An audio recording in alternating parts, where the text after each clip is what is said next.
The most famous drug bust in Hollywood history was not what anyone was told. Robert Mitchum went to prison. The photographs went around the world. Years later, a court quietly threw the whole thing out, and almost nobody noticed.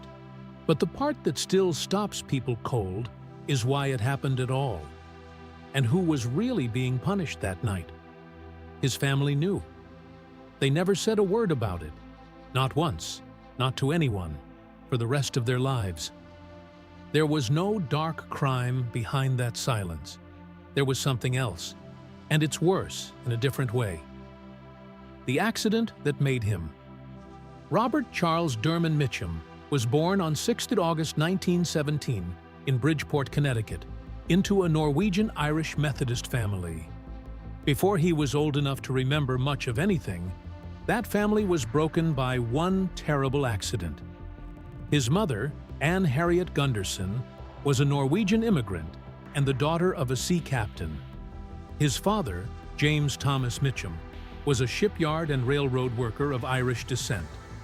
Robert also had an older sister, Annette, born in 1914, who would later become an actress under the name Julie Mitchum. Then, in February 1919, everything changed. James Mitchum was crushed to death in a rail yard accident in Charleston, South Carolina. Robert was still a baby. Annette was still very small. Their mother, who was soon given a government pension, then found out she was pregnant.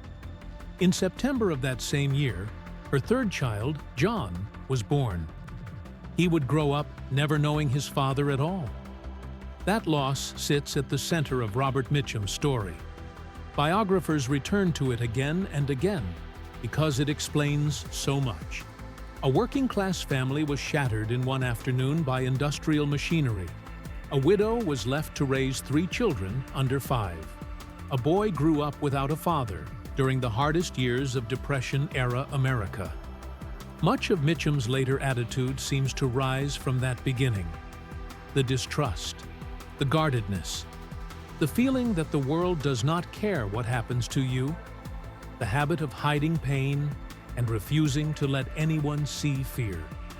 All of it can be traced back to that Charleston rail yard in February 1919. There was another effect too, and it mattered just as much. Mitchum never had the ordinary chance to watch his father live an ordinary life. He had no memory of him coming home from work, talking at the table, or growing older in front of him. What he had instead was an absence and a story. A man went to work one day and never came back because the machinery killed him. For a boy, that does something deep. It turns the world into a place that feels dangerous in a quiet and permanent way. It teaches him early that a man can do everything expected of him and still be crushed without warning. Years later, Mitchum would carry himself as if nothing on earth could touch him. That feeling did not come from nowhere. As a child, he was already known for trouble. He was a prankster, a brawler, and he was always getting into fistfights. When he was 12, his mother sent him to live with his grandparents in Felton, Delaware. Even there, the pattern continued. He was expelled from middle school after a fight with the principal. A year later, in 1930, he was sent again, this time to live with his older sister in Hell's Kitchen, New York. He attended Harran High School for a short time and left at 14. By then, his life had already been pulled apart several times. He had lost a father he never got to know. He had been moved through 3 households in 2 states. He had been thrown out of school after fighting an adult. Formal education was over almost before it had begun. He had no real place to settle and no clear path in front of him. So he did the thing that would become part of his legend. And in this case, the heart of the story is true. He went on the road.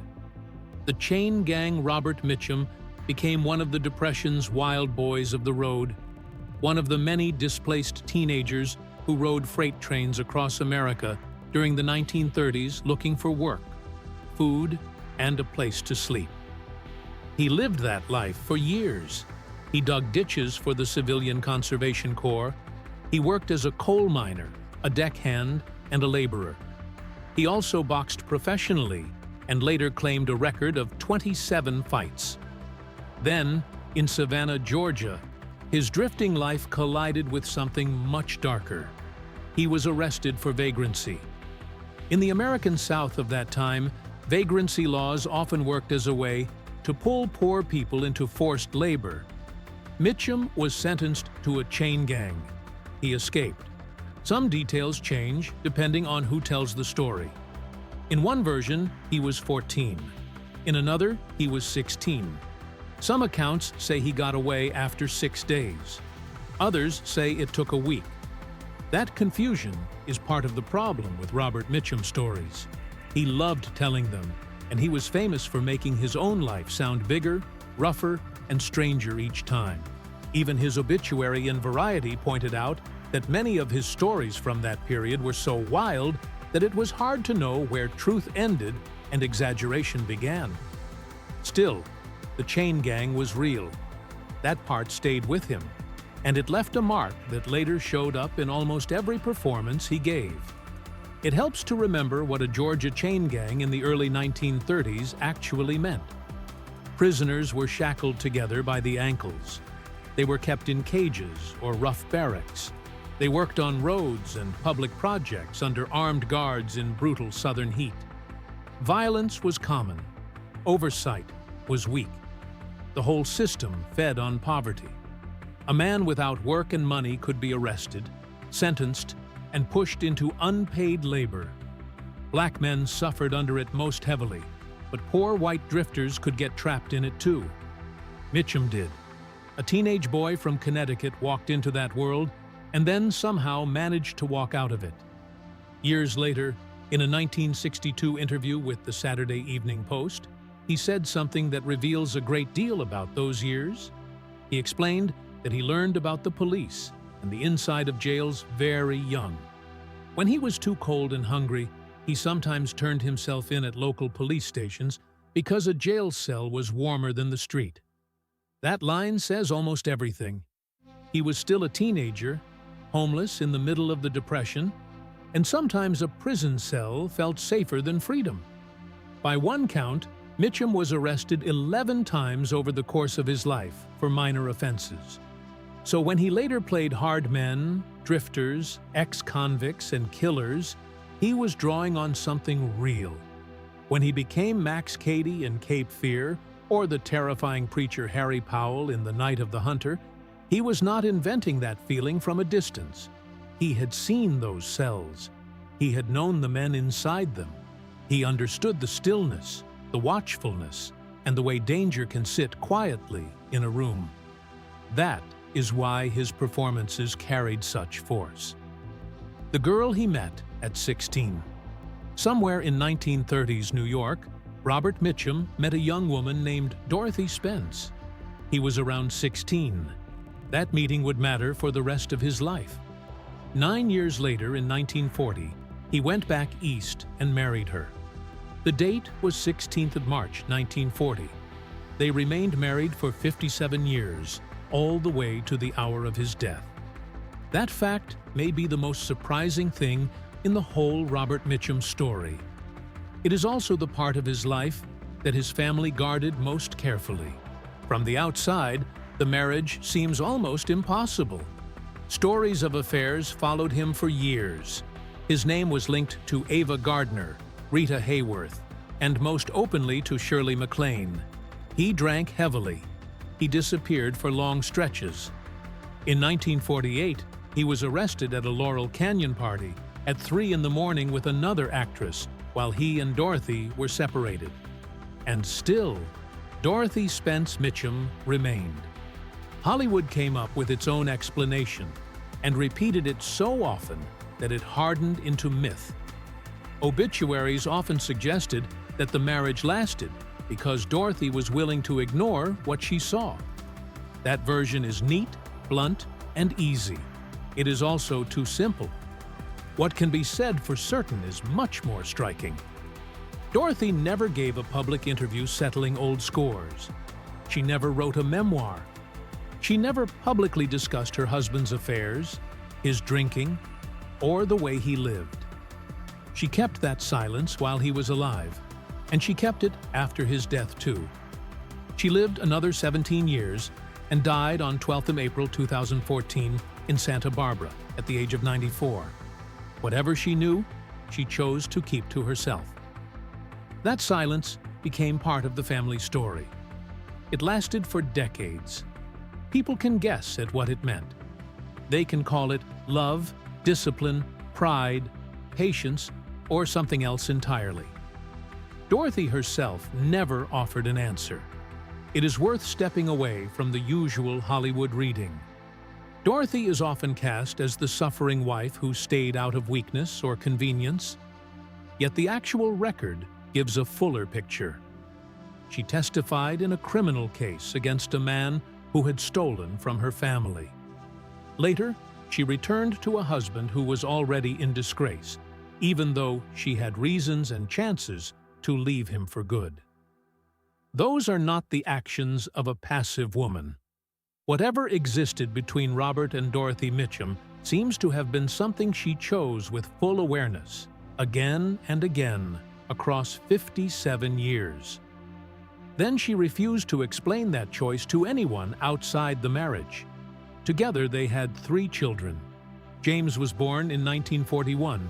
Christopher followed in 1943. Then came Petrine Day Mitchum. James and Christopher both became actors. Petrine became a writer, the factory job that blinded him. Before the fame arrived, there was one more episode that explains Robert Mitchum with unusual clarity, and it is one of the strangest parts of his life. After marrying Dorothy and settling in Long Beach, California, Mitchum took a job at Lockheed Aircraft Corporation as a drop hammer operator. It was punishing industrial work. The labor was loud, repetitive, and physically brutal. Day after day, it wore him down. According to his own account, the job pushed him into serious mental and physical distress. The strain became so intense that he reportedly suffered episodes of temporary blindness. His body seemed to shut down in protest against a life that felt unbearable. That detail matters because it opens a rare view into the man behind the image. The Robert Mitchum the public came to know looked unshaken by anything. He moved through scenes with sleepy eyes and a voice that never seemed hurried. Gunfights, threats, police questions, murder, suspicion, desire, revenge. He carried all of it with the same cool weight. Yet here was the same man in his mid-20s, so overwhelmed by factory work that he temporarily lost his sight from the pressure. Both versions were real. One stayed private. The other became a legend. He left the job and joined the Long Beach Theater Guild.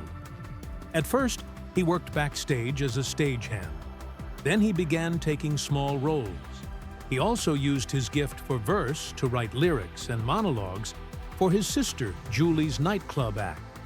At different times, he earned money as a ghostwriter for the astrologer Carol Reiter.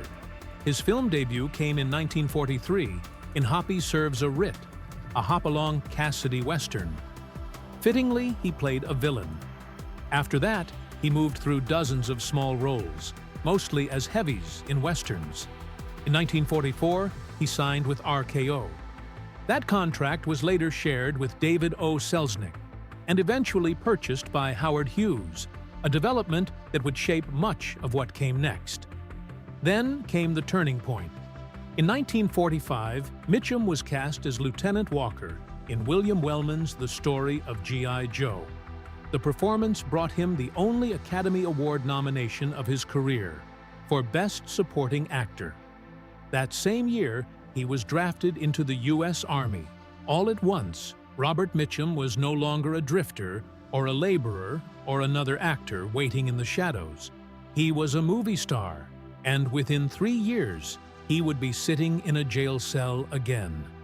The bust and the theory that it was revenge on his wife. On September 1, 1948, Detectives stormed a small cottage in Laurel Canyon, Los Angeles, and arrested Robert Mitchum, actress Lila Leeds, and 2 others for marijuana possession. This was not some random stroke of bad luck. It came at the end of months of LAPD surveillance. The raid was part of a sting meant to trap a wider circle of Hollywood partygoers. Most of the others got warned in time and stayed away. Mitchum and Leeds did not. Right there, in that moment, Mitchum is said to have reacted with a line that sounded like a man watching his whole world collapse. He said, "Well, this is the bitter end of everything. My career, my marriage, everything." That line hit even harder because he and Dorothy were separated at the time.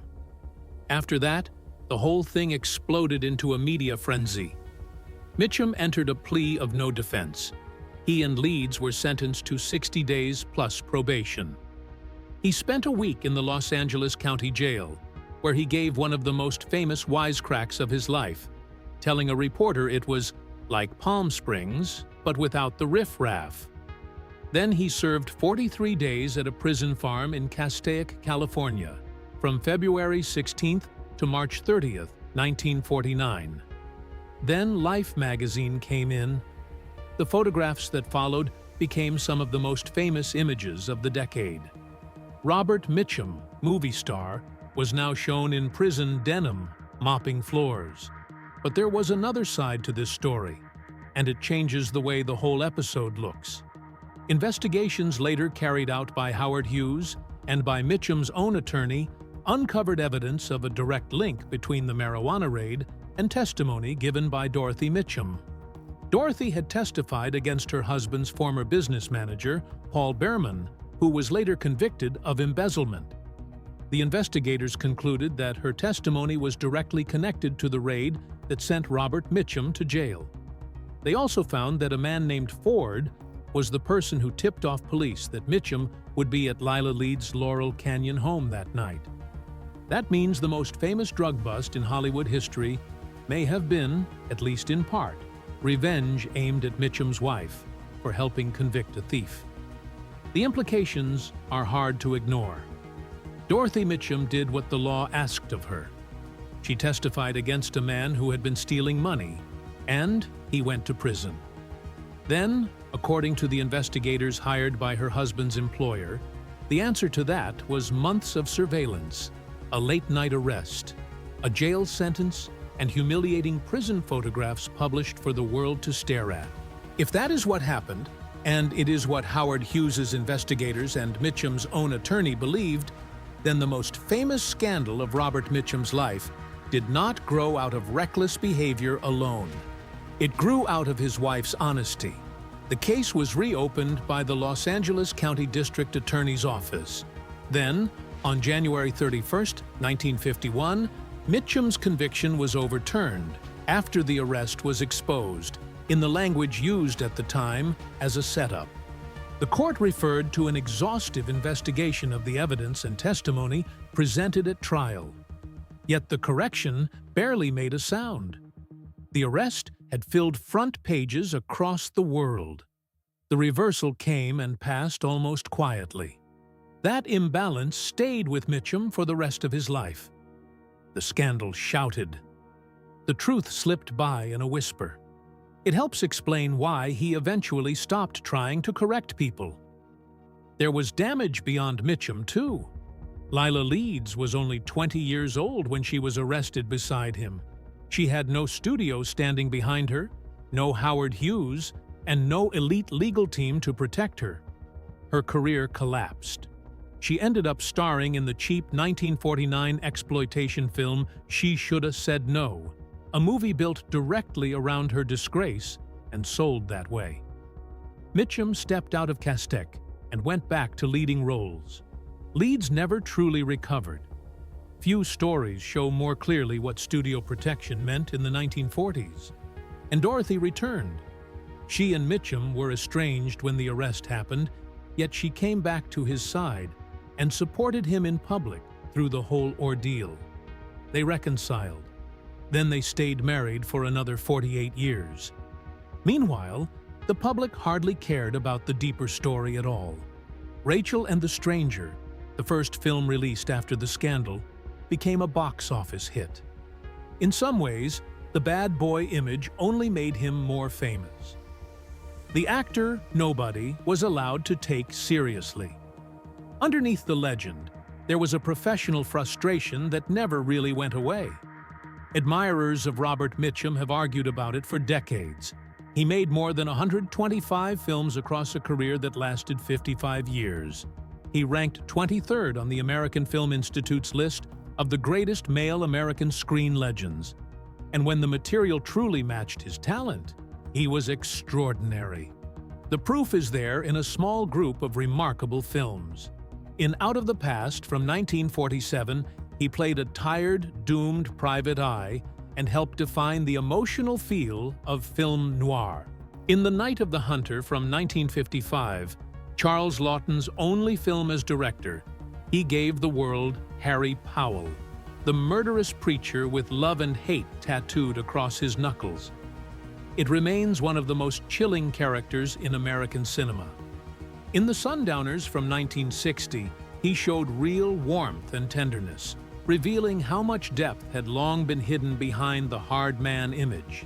In Cape Fear from 1962, he played Max Cady with such disturbing menace that the performance still unsettles viewers. The deeper frustration is that many of his films never pushed him far enough. He had the talent for much more than he was usually asked to do. Mitchum himself often acted as if he had no respect for acting at all. He would dismiss the craft, show up, hit his marks, do something unforgettable, and go home. That attitude has always raised a question. Did he truly not care, or was that his shield? The evidence points to the shield. This was a man who wrote poetry in private and refused to publish it. This was also the man who gave Out of the Past and The Night of the Hunter, two of the most controlled performances of the studio era. Work like that does not happen by chance. It takes care, it takes thought, it takes discipline. Take The Night of the Hunter on its own. When it was released in 1955, Charles Laughton's film failed both commercially and critically. In fact, the disappointment effectively ended Laughton's directing career. Over time, though, the film came to be recognized as one of the greatest American movies ever made. At the center of it is Mitchum. His performance is controlled, musical, eerie, and deeply unsettling. Harry Powell became a lasting model for the charming screen predator. A performance like that could only come from full commitment. The role demanded trust in a first-time director, trust in a strange style, and trust in a project very few people fully believed in. That kind of work does not come from indifference. His acting often looked easy. That was part of the illusion. The smoothness was real, but it was built on control. He kept working almost to the very end. Late in life, he reached a whole new audience through three major television miniseries: The Winds of War in 1983, North and South in 1985, and War and Remembrance in 1988. Those roles made him familiar to a new generation when he was already in his 60s and 70s. He also led the short-lived series A Family for Joe in 1990. Recognition did come, though never in quite the way it should have. He received the National Board of Review's Lifetime Achievement Award in 1991 and the Cecil B. DeMille Award at the Golden Globes in 1992. He had already formed his own production company, DRM Productions, later renamed Talbot Productions, as early as 1954. That alone says a lot about how involved he really was in the business. Still, one fact remains striking. He never won an Oscar. He was nominated only once in 1946, and never again. The last year, Robert Mitchum smoked heavily for almost his entire life. The image became part of him. Watch Out of the Past, and he is rarely on screen without a cigarette in hand. It fit the persona. It also slowly destroyed his health. Around 1996, he was diagnosed with emphysema. He had already been ill for some time. Then, in the spring of 1997, doctors found lung cancer. From there, the decline moved with terrible speed. Reports from that final stretch say the illness changed him so quickly that he became almost unrecognizable. The powerful physical presence that had once filled American screens was now fading away inside a house in Santa Barbara. This is where the family's silence fully took hold. There were no public health updates, no detailed statements, no photographs, no interviews about treatment. One of the most recognizable tough men in film was allowed to die in private because that was what he wanted, and because his family made sure that wish held. Robert Mitchum died in his sleep at his Santa Barbara home on Tuesday, July 1st, 1997. He was 79 years old, just a few weeks short of turning 80. Dorothy was beside him. His wishes were followed exactly. The funeral was private. He was cremated. His ashes were scattered at sea. In a way, the sea feels like the right ending. He was the grandson of a Norwegian sea captain, and in his youth, he had wandered across the country on freight trains with no real destination. The final image fits the life. There was no grave, no headstone, no place to visit. He chose, very clearly and well in advance, to leave no fixed address behind. The cruelest coincidence in Hollywood history. Then came one of the strangest turns in the story of how Robert Mitchum would be remembered. On July 2, 1997, the day after Mitchum died, James Stewart died too. So the newspapers had both deaths at once. Mitchum appeared in them on the 2nd. Stewart did too. But Stewart, beloved as the warm heart of films like It's a Wonderful Life and Mr. Smith Goes to Washington, the war hero and symbol of decency, drew the front pages, the television tributes, the retrospectives, and the broad national mourning. Two of the greatest actors in American film died within about a day of each other. Only one of them received the full public farewell. There is something strangely fitting in that. Mitchum spent years acting like praise meant nothing to him. He kept his poetry private. He left instructions for no public funeral and no grave. Then, even in death, he was pushed to the side by a different kind of American screen legend. It is hard not to think he might have laughed at that.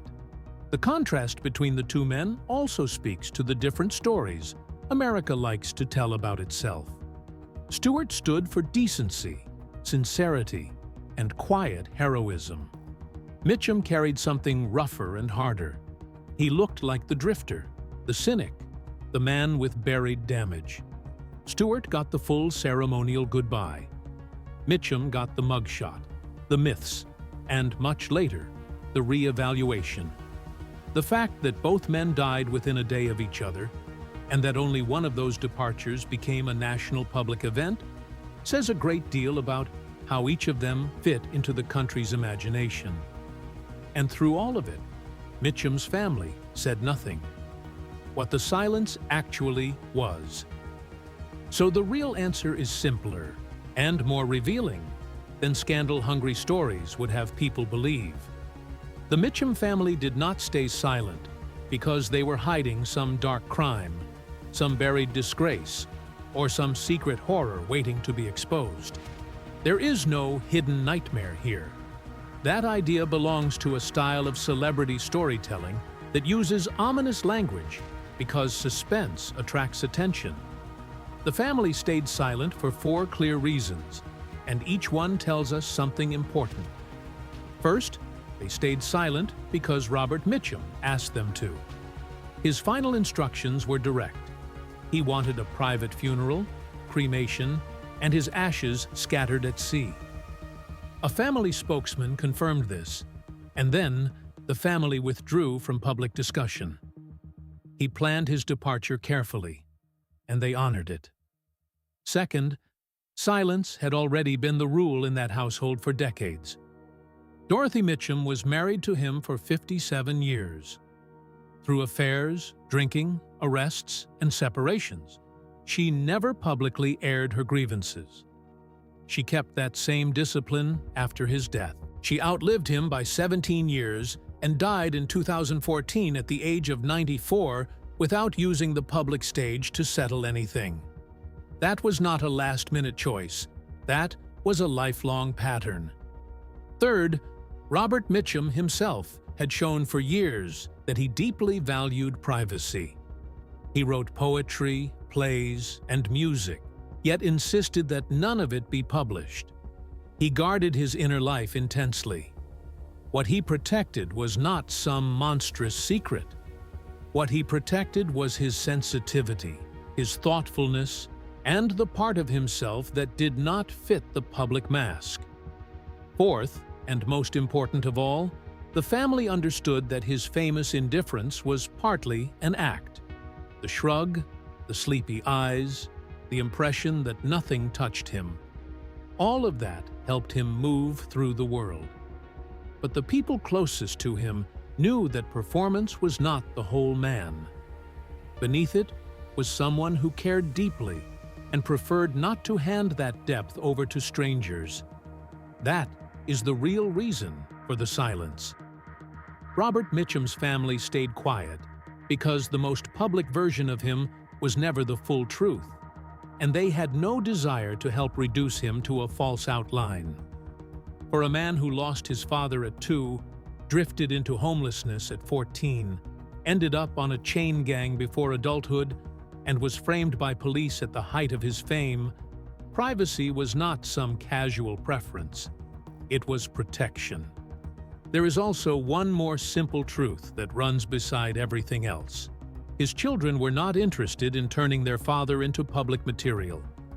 James and Christopher both worked as actors, in an industry where the Mitchum name could open doors and create pressure at the same time. Patrine became a writer with interests of her own. None of them built a career around being Robert Mitchum's wounded child. That kind of restraint is unusual in a business that often rewards exposure. Whatever life inside that family truly felt like, outsiders were never invited all the way in, and the people who lived it chose, together and for good, to keep it that way. In the end, the family protected the last thing Robert Mitchum still fully owned. They protected his right not to be explained.